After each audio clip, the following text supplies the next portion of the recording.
नमस्कार मित्रांनो, माझं नाव आहे मलचंद्र. मराठी ज्योतिष कट्ट्यामध्ये आपल्या सर्वांचं स्वागत आहे.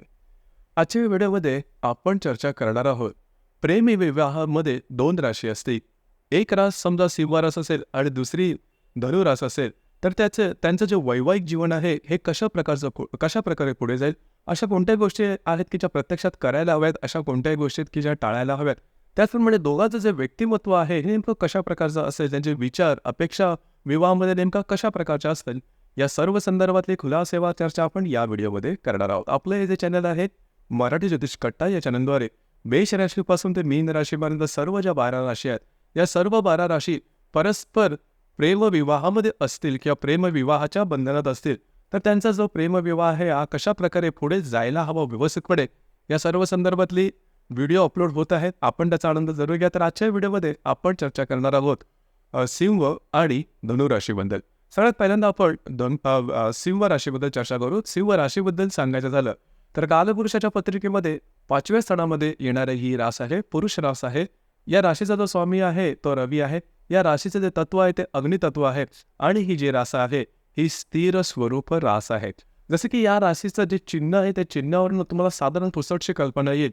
या राशीचं चिन्ह आहे ते प्रत्यक्ष सिंहाचंच आहे, की जो जंगलाचा राजा असतो, निधड्या छातीचा असतो, बिनधास्त असतो, जे काय करतो तो स्वतःच्या बळावरती करतो, दुसऱ्यांची मदत घेतलेली आवडत नाही, स्वतःची ओळख हा स्वतःला तयार करतो.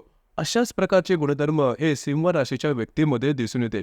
अगदी त्यांचं राजेशाही कवच लाभलेली ही रास आहे आणि राजेशाही थाटच याच्यामध्ये दिसून येतं. ऊंचे लोक ऊंची पसंत ही जी म्हण आहे ही या राशीला अगदी चपखलपणे लागू ठरते. म्हणजेच या राशीच्या ज्या व्यक्ती असतात, या लार्जर दॅन लाईफ याचं जे संपूर्ण जीवन असतं ते दिसून येतं. म्हणजे परिस्थिती कशीही जरी असते, म्हणजे याला परिस्थिती काय बाधक ठरत नाही, परिस्थितीचा अडथळा येत नाही. अगदी गरीब जरी व्यक्ती असेल तरी त्यांचं राहणीमान हे नजरेत भरण्यासारखं असतं. इतरांपेक्षा थोडंसं वेगळं असावं, आपलं जे राहणीमान असं ते समोर म्हणजे इतरांच्या नजरेत भरावं आणि आपण स्वतःमध्ये स्वतःची बेस्ट आवृत्ती कशी करता येईल याच्या संदर्भातले जे विचार त्यांच्या मनात कायम चालू असतात.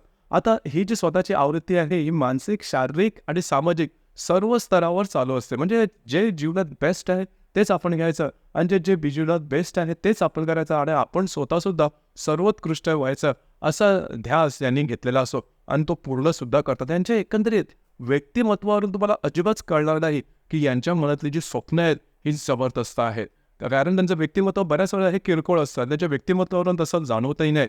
परंतु आपल्या मनात असलेले जे विचार आहेत, मनात असलेल्या ज्या इच्छा आहेत किंवा मनात असलेल्या ज्या आकांक्षा आहेत, या पूर्ण करण्यासाठी दिवस रात्र अहोरात्र मेहनत करते.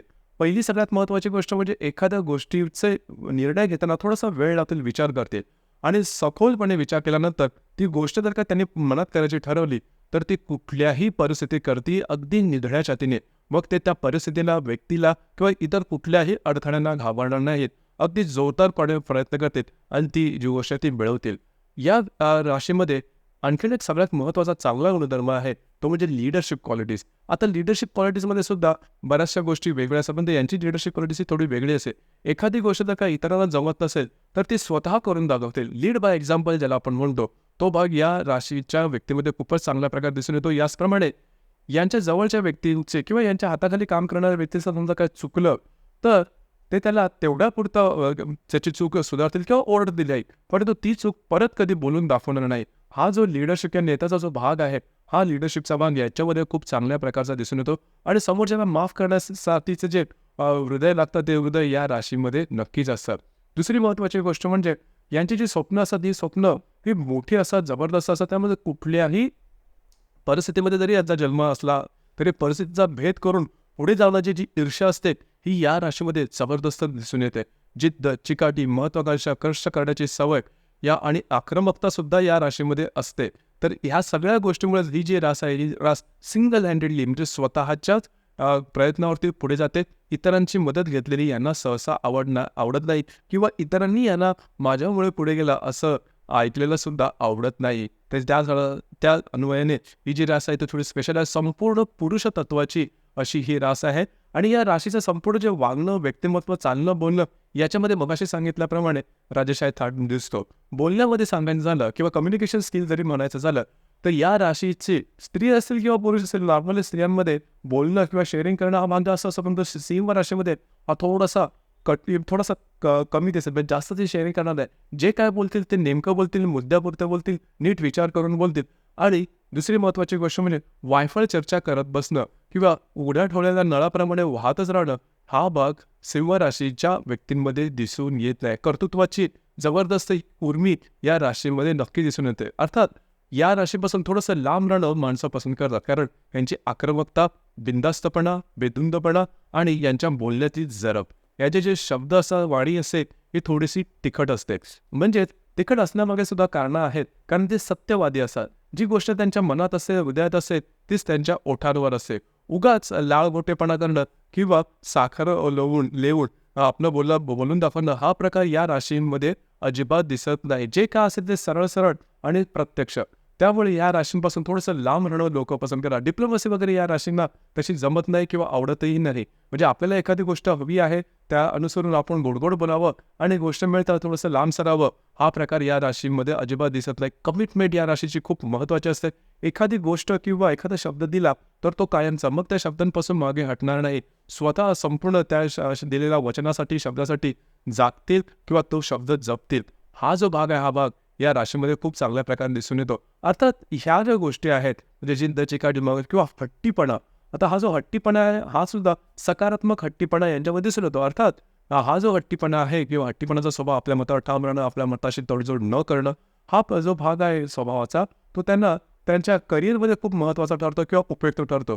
परंतु प्रत्यक्ष ज्याला आपण म्युच्युअल रिलेशनशिप, वैयक्तिक नातेसंबंधामध्ये हा हट्टीपणा थोडासा बाधकच ठरतो. कारण नातेसंबंधामध्ये होतं काय, की तुम्हाला तडजोडीची भावना असली पाहिजे, आणि तडजोडीची जर का भावना असेल तरच एखादं नातं हे फुलत जातं. अर्थातच हा जो भाग आहे या राशीमध्ये थोडासा कमी असतो, परंतु यांच्या संपर्कात येणाऱ्या इतर राशींनी किंवा व्यक्तींनी ही गोष्ट थोडीशी समजावून घ्यायला हवी. एखाद्या व्यक्तीचं व्यक्तिमत्व जर का तुम्हाला समजलं, तर अर्थात त्याच्याशी जुळून कसं घ्यायचं, हा भाग तसा सोपा ठरतो. आता इथे सिंह राशीबद्दल आणखीन एक थोडीशी महत्त्वाची गोष्ट म्हणजे यांना अपमान सहन होत नाही. आता अपमान कसा होतो लक्षात घ्या. एखाद्या गोष्टीमध्ये यांची चुकी नसताना सुद्धा जर का यांना यांच्यासाठी काही गोष्टी बोलल्या गेल्या, सांगितल्या गेल्या, मग मात्र त्यांचा अपमान होता. 4 अपमान झाला तर विचारूच नका. मग ह्या राशीची ज्या व्यक्ती असतात, मागे पुढे बघणारे तुम्हाला भेटतील, मग ती स्त्री असेल किंवा पुरुष, तर त्याच्या बाबतीत तुम्हाला थोडंसं अलर्ट राहणं गरजेचं आहे. एखादी गोष्ट जर का तुम्हाला यांना समजावून सांगायची असेल किंवा कदाचित विरोधात बोलायचे असेल, तर एकांतात बोला. एकांतात बोललं तर ते थोडंसं ऐकून तरी घेतील, आणि खरोखरच यांचं काय चुकत असेल तर ती चूक मोठ्या मनाने मान्य करून सुद्धा घेतील. तर अशा प्रकारे पूर्णपणे राजेशाही कवच लाभलेली ही रास आहे, आणि तशाच प्रकारचं स्वतःचं एक स्टेटस जपणारी ही रास आहे. यांचं राहणीमान सुद्धा सुव्यवस्थित, नीटनेटकं, टापटीप असं ब्रँडेड कपडे घालणं यांना आवडतं, आणि स्वतःची इमेज शारीरिक, मानसिक, सामाजिक ही व्यवस्थित असावी याकरता कायम झटत राहणारी आणि एव्हरग्रीन अशा प्रकारची ही रास आहे सिंह रास. यानंतर आपण चर्चा करणार आहोत धनुराशीबद्दल. धनुराशीबद्दल सांगायचं झालं तर कालपुरुषाच्या पत्रिकेमध्ये 9व्या स्थानामध्ये, ज्याला आपण भाग्यस्थान असं सुद्धा म्हणतो, येणारी ही रास आहे. पुरुष रास आहे. या राशीचं जे तत्व आहे ते अग्नितत्व आहे, आणि ही जी रास आहे गुरुची रास आहे. द्विस्वभाव या राशीमध्ये दिसून येतो.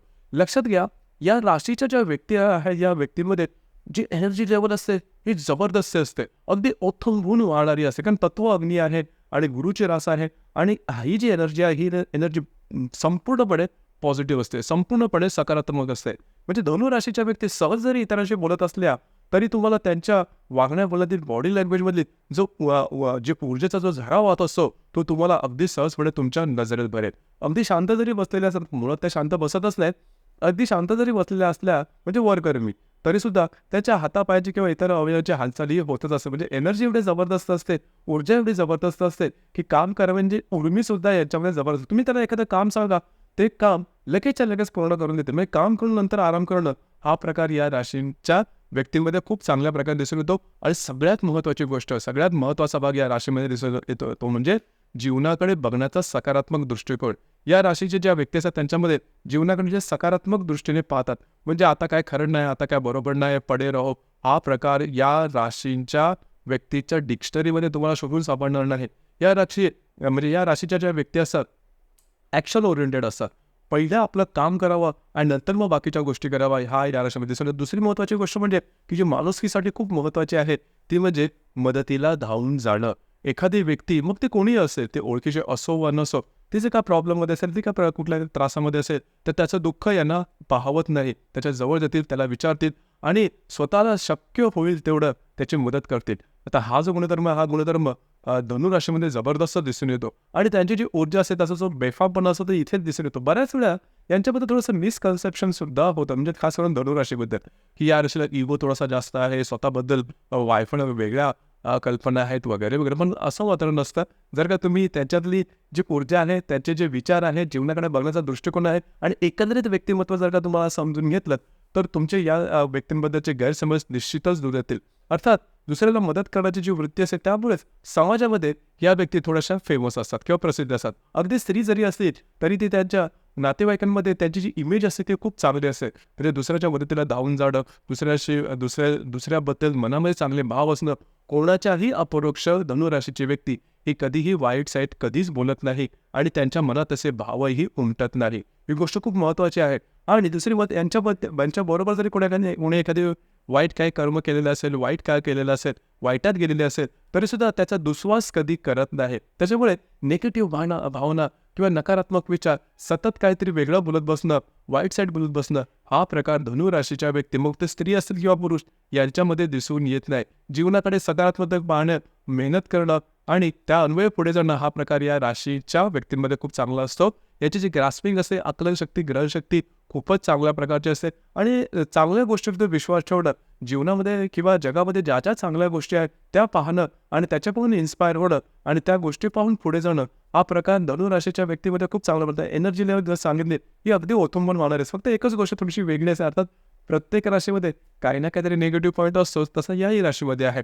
यांच्यामध्ये आत्मविश्वासाची कधी-कधी कमी असते. लक्षात घ्या, पहिली गोष्ट म्हणजे डिसिजन पॉवर कमी असते आणि त्याच्यामुळे यांचे संपूर्ण व्यक्तिमत्व हे झाकोळलं जातं. म्हणजे यांच्यामध्ये कार्य करण्याची क्षमता खूप चांगली असते, एनर्जी लेवल खूप चांगली असते, कॉन्फिडन्स सुद्धा तसा पाहिला तर चांगला असतो, परंतु निर्णय क्षमता कमी असते. म्हणजे एखाद्या गोष्टीवर निर्णय घ्यायचा की नाही या द्विधा अवस्थेमध्ये जातात आणि ज्यावेळेस तुम्ही द्विधा अवस्थेत जातात त्यावेळेस निर्णय घेतच नाहीत किंवा निगेटिव्ह निर्णय होण्याची शक्यता जास्त असते.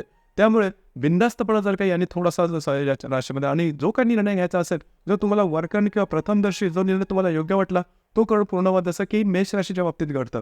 ते जर का तुम्ही केलात तर अर्थातच तुमच्यासाठी जे गोष्टी आहेत त्या सोप्या आहेत. अर्थात या राशीमध्ये दुसरी महत्त्वाची गोष्ट अशी असते की आपण घेतलेल्या निर्णयामुळे दुसऱ्या दुखापत होऊ नये किंवा दुसऱ्याला त्रास होऊ नये, हा त्यांचा एक उदात्त भाव असतो.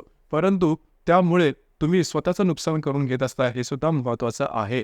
तर जर काही निर्णय क्षमता जर का व्यवस्थित केली, तर ही रास जबरदस्त आयुष्यामध्ये मोठमोठे ध्येय अगदी सहजपणे पूर्ण करू शकता. कारण नुसतं आणि नुसतं तुमची चांगली इमेज समाजामध्ये असून चालत नाही. तुम्ही प्रत्यक्षामध्ये तुमचं कर्तृत्व काय आहे हे सुद्धा दिसणं गरजेचं आहे. अर्थात ही जी गोष्ट आहे ही मूळ नक्षत्रामध्ये दिसत नाही, कारण धनुराशीमध्ये 3 नक्षत्र येतात: मूळ, पूर्वाषाढा आणि उत्तराषाढा. पैकी मूळ नक्षत्रामध्ये ही गोष्ट दिसत नाही. मूळ नक्षत्राच्या ज्या व्यक्ती असतात ह्या जबरदस्त असतात, म्हणजे तुफानी असतात. एखादी गोष्ट करायची म्हणजे करायचीच आणि ते कोणालाच घाबरत नाही. आणि दुसरी म्हणजे महत्त्वाची निडर असतात आणि आत्मविश्वास सुद्धा यांच्यामध्ये खूप चांगल्या प्रकारचा दिसून येतो. तर एकंदरीतच सांगायचं झालं तर धनुराशीने फक्त या गोष्टी थोडंसं काम करणं गरजेचं राहील. आता आपण आणि दुसरी महत्त्वाची गोष्ट म्हणजे, आणि तो थोडासा वेगळा पण भाव आहे, धनुराशीच्या व्यक्तींचं घरच्यांपेक्षा घरात ज्या बाहेरच्या व्यक्ती असतात त्याच्याशी जास्त कोणीही बघा, धनुराशीचे व्यक्ती स्त्री असतील किंवा पुरुष, घरच्या व्यक्तींबरोबर जास्त तेवढं काही जमत नाही, पण घराच्या बाहेर म्हणजे समाजातील ज्या व्यक्ती असतात किंवा मित्रमैत्रिणी किंवा इतरही, त्यांच्यामध्ये त्याची इमेजही चांगली असते आणि त्यांच्याशी त्यांचं चांगलं जमतं सुद्धा आणि त्यांनी सांगितलेल्या गोष्टी या स्वतःच्या जीवनामध्ये लागू करून घेतील. हा थोडासा विरोधाभास आहे, परंतु धनुराशीमध्ये दिसतो जरूर. आणि धनुराशींना फिरणं वगैरे जास्त आवडतं, समाजप्रिय असतात, समाजशील अशा प्रकारच्या व्यक्ती असतात. आता जसं आपण चर्चा करतो की प्रेमविवाहामध्ये सिंहरास आणि धनुरास असतील, तर नेमकं त्यांचं जे प्रेमविवाह किंवा एक जीवन कशा प्रकारचे जाईल. लक्षात घ्या, या दोन्ही ज्या राशी आहेत या कालपुरुषाच्या पत्रिकेमध्ये नवपंचम योगामध्ये येणाऱ्या राशी आहेत, म्हणजे परस्पर 9 किंवा 5व्या स्थानामध्ये येणारे या राशी आहेत. तर अर्थात यांचं जे तत्व आहे हे बरंच सारखं असतं. दोन्ही राशी पुरुष आहेत, अग्नी तत्व आहेत, त्याच्यामुळे ऊर्जा आणि सकारात्मकता आणि फोकस ठेवण्याची वृत्ती ही खूप चांगली असते. जीवनाकडे बघण्याचे जे दृष्टिकोन तो सुद्धा सारखा असं, बऱ्याचशा गोष्टीमध्ये यांची मतं सुद्धा जुळून येतात. त्याच्यामुळे प्रेम होणं हे साहजिक आहे आणि प्रेमविवाहानंतर गोष्टी जुळून येणं हे सुद्धा स्वाभाविक आहे. मग अशा कोणत्या गोष्टी आहेत की ज्याकडे लक्ष देणं गरजेचं राहील? लक्षात घ्या, ज्या सिंह राशीच्या ज्या व्यक्ती असतात यांचं जे बोलणं असतं किंवा आक्रमकता ही थोडीशी जास्त असते. ही गोष्ट धनुराशीमध्ये दिसून येते. धनुराशीच्या व्यक्ती यामुळे दुखावल्या जाऊ शकतात. धनुराशीच्या व्यक्तीमध्ये मगाशी सांगितल्याप्रमाणे त्यांना पैशाचं गणित तसं तेवढंसं जमत नाही. दुसऱ्याला मदत करणाऱ्या व्यक्तींना असं पण पाहिलं तर पैशाचं गणित तसं जमत नाही. तोच भाग धनुराशीच्या व्यक्तीमध्ये दिसून येतो. आता हा भाग सिंह राशीला चांगला समजलेला असतो. जर का तुम्हाला तुमचं लाईफस्टाईल चांगलं करायचं असेल तर पैशाचं गणितही व्यवस्थित यायला हवं आणि तुमचे जे प्रयत्न आहेत ते सुद्धा सकारात्मक दृष्टीने जायला हवेत आणि पैशाचं भानही राखायला हवं. तर त्यामुळे सुद्धा याच्यामध्ये थोडेसे क्लॅशेस वगैरे होऊ शकतात आणि मानापमानाच्या भावना जेवढ्या सिंह राशीमध्ये तेवढ्या इतर कुठल्याही राशीमध्ये नाही. त्याच्यामुळे धनुराशीने ही गोष्ट थोडं लक्षात ठेवायला असू. जर भले सिंह राशीकडून काही गोष्टी चुकीच्या होत असल्या किंवा चुकल्या जात असल्या तरी सरळ सरळ त्यांना बोलून दाखवू नका. बोललेलं जर का तुम्ही दाखवलं तर तुम्हाला त्रास होईल, लक्षात घ्या. म्हणजे त्याला ते अपमान वगैरे सहन होत नाही. त्यांचा जेव्हा मूड चांगला असेल किंवा त्यांचा जेव्हा मूड बघा आणि त्यानंतर त्यांच्या गोष्टी कशा प्रकारे चुकत गेल्या हे साध्या सोप्या शब्दात सांगा. अगदी तुम्ही 10 शब्द सांगितला तर वादाची ठिणगी पडलीच म्हणून समजा. तर या छोट्या मोठ्या गोष्टी तिथे थोडंसं लक्ष देणं गरजेचं आहे. दुसरी महत्त्वाची गोष्ट म्हणजे धनुराशीला फ्रीडम खूप पसंत पडतं. म्हणजे प्रत्यक्ष सिंह राशीने सुद्धा ऐकवलेले उपदेशाचे डोस त्याला तसे पचत नाही. अर्थात याच्या बाबतीत सुद्धा तेच आहे की यांना बाहेरच्या व्यक्तींबरोबरचे नातेसंबंध किंवा ते रमतात बाहेर हे कधी कधी सिंह राशीच्या व्यक्तींना आवडत नाही. कारण सिंह राशीची व्यक्ती ही थोडीशी चाकोरीमध्ये राहणारी व्यक्ती आहे. तर त्यांना हे थोडेसे चाकोरीच्या बाहेर वेगवेगळे समोरची व्यक्ती गेली तर त्याला जमत नाही, रुचत नाही, पटत नाही. परंतु त्यांचा स्थायी भाव आहे धनुराशीचा, तिथे थोडंसं तुम्हाला ॲडजस्ट करणं गरजेचं आहे. अर्थात या ज्या गुणधर्म आहेत किंवा हे जे स्वभाव विशेष आहेत हे जर का तुम्ही नीट समजावून घेतलेत तर तुमचं वैवाहिक जीवन हे अतिशय व्यवस्थित जाईल. कारण वैवाहिक जीवन हे कधी तुमच्या पैशावरती किंवा तुमच्या विद्वत्तेवरती, बुद्धिमत्तेवरती किंवा तुम्ही कोणत्या घरानं त्याच्यावरती काहीही अवलंबून असतं. तुम्ही किती प्रमाणात एकमेकांशी ॲडजस्ट करता ती ही गोष्ट महत्त्वाची आहे. जर का तुम्हाला वैवाहिक जीवन व्यवस्थितपणे पुढे न्यायचं असेल तर ॲडजस्ट करणं गरजेचं राहील. आणि दुसरा सगळ्यात महत्त्वाचा मुद्दा वैवाहिक जीवनामध्ये राहतो किंवा महत्त्वाचा असतो ते म्हणजे तुमचं कामजीवन. तर कामजीवन ज्या बाबतीत सांगायचं झालं तर दोन्ही ज्या राशी आहेत त्या पुरुष तत्वाच्या आहेत, दोन्ही ज्या राशी आहेत त्या अग्नी तत्वाच्या आहेत. त्यामुळे कामजीवनाबद्दल काही काळजी करण्याची आवश्यकता नाही, ते व्यवस्थित येत असतं. आणि सिंह राशीबद्दल सिंह राशीचे कामजीवनाबद्दलच्या ज्या व्याख्या असतात ते जरा त्या हेल्दी असतात, त्यांच्या डिमांड्स असतात.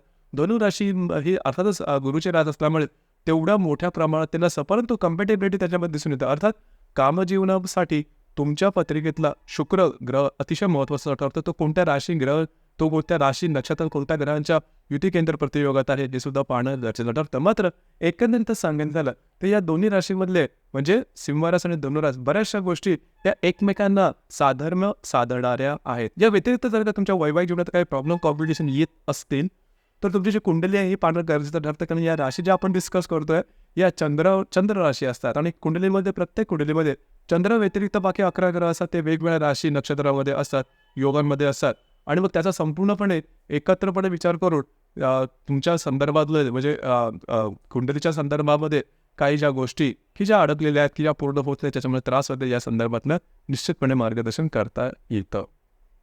तर मित्रांनो हे होतं सिंह आणि धनुर ज्या राशी आहेत त्या प्रेमविवाहामध्ये नेमकं कशा प्रकारे त्यांनी प्रेमविवाह जो आहे किंवा वैवाहिक जीवन ते अनुभवायला हवं या संदर्भातली चर्चा. त्यांना हा व्हिडिओ कसा वाटला, आपण त्याचा अनुभव कशा प्रकारे घेतला नक्की कळवा. आणि आपलं हे जे चॅनल आहे मराठी ज्योतिष कट्टा हे सुद्धा लाईक, शेअर आणि सबस्क्राईब नक्की करा. धन्यवाद.